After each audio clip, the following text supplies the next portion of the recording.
अस्सलाम वालेकुम। कैसे हैं आप सब? खैरियत से हैं? आज मैं चनों का पुलाव बनाने जा रही हूँ, तो आइए देखते हैं इसके लिए हमें क्या चाहिए। सबसे पहले मेरे पास ये प्याज कटे हुए हैं, ये दरमियाने साइज़ के 2 प्याज कटे हुए हैं। ये आप साइज़ देख सकते हैं, इसी साइज़ के 2 प्याज हैं जो मैंने काटे हुए हैं, नॉर्मल ही रफली काटे हुए हैं। सूखे मसाले हैं, नमक है 3 टीस्पून, क्योंकि 1 किलो चावल है मेरे पास, 3 गिलास थे। 2 टीस्पून मेरे पास काली मिर्चें हैं पिसी हुई, 1 टीस्पून मेरे पास हल्दी है, साबुत गरम मसाला है, बादियान का फूल है जो पुलाव की जान है। इसके बगैर पुलाव अधूरा है, चाहे वो चनों का हो या वो गोश्त का हो।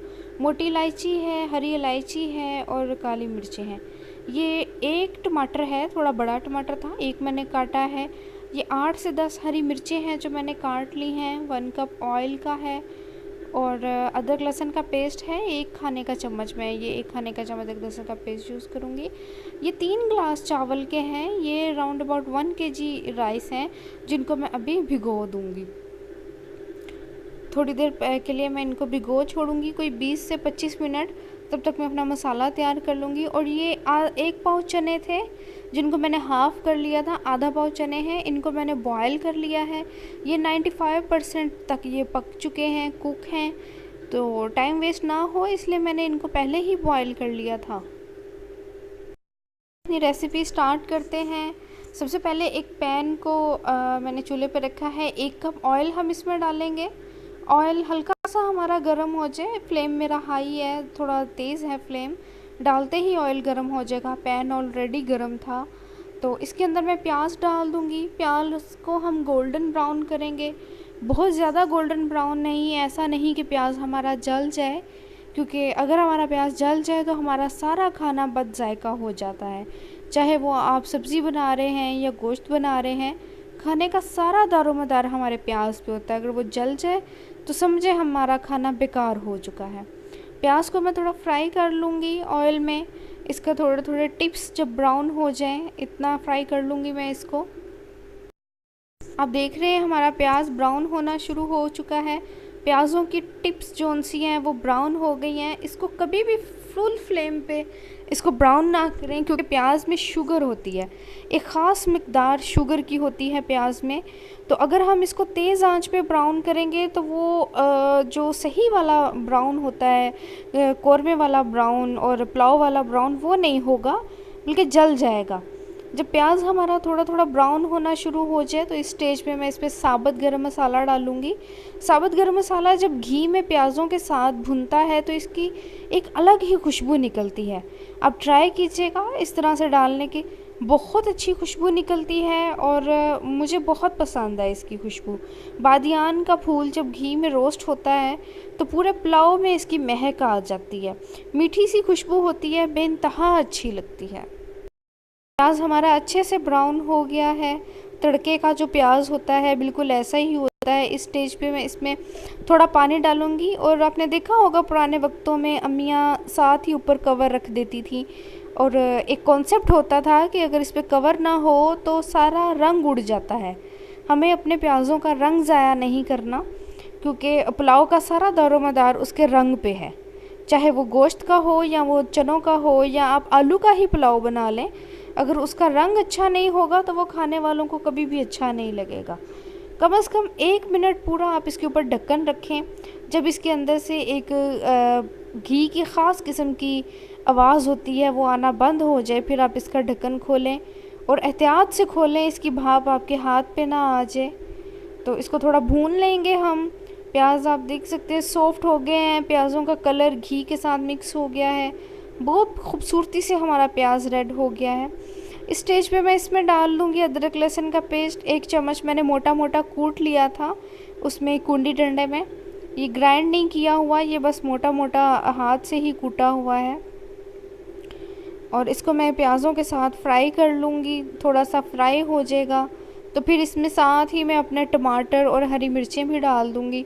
घी के साथ ही प्याज के साथ और टमाटर और हरी मिर्चें वो घुल जाएंगी, अच्छे तरीके से भुन जाएंगी।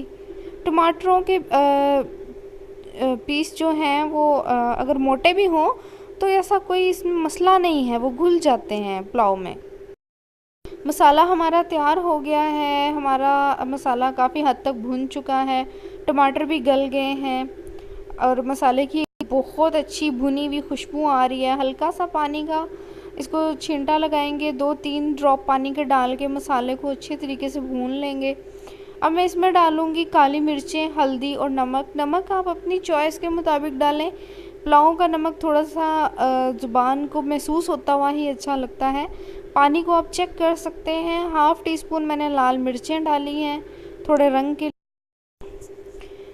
जब आप इसको अच्छे से भून लें और इसमें जब आप पानी डालें तो इसमें नमक ज़रूर चेक कर लें। नमक वही सही होता है पुलाव में जो ज़ुबान को चुभता हुआ महसूस होता है। मैंने चने जिस पानी में बॉयल किए हैं उस पानी को मैंने ज़ाया नहीं किया।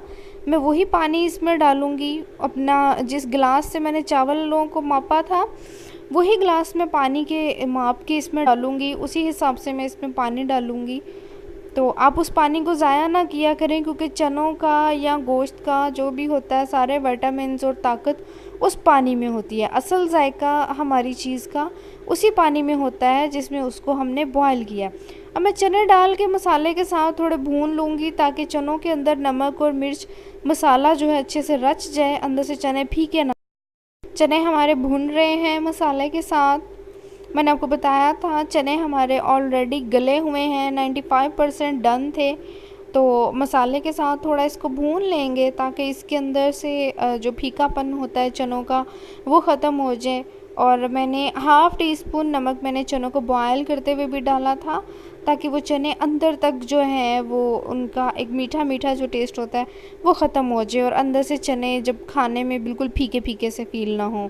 अब मैं इसमें पानी डालूँगी। जो मैंने चनों का पानी आपको पहले बताया सिक्योर किया हुआ है, ये अब ग्लास देख रहे हैं, इसी ग्लास से मैंने चावल मापे थे और यही ग्लास में पानी के डालूँगी। मेरे 3.5 ग्लास चावल हैं तो उस हिसाब से मैं 5.5 ग्लास पानी के डालूँगी।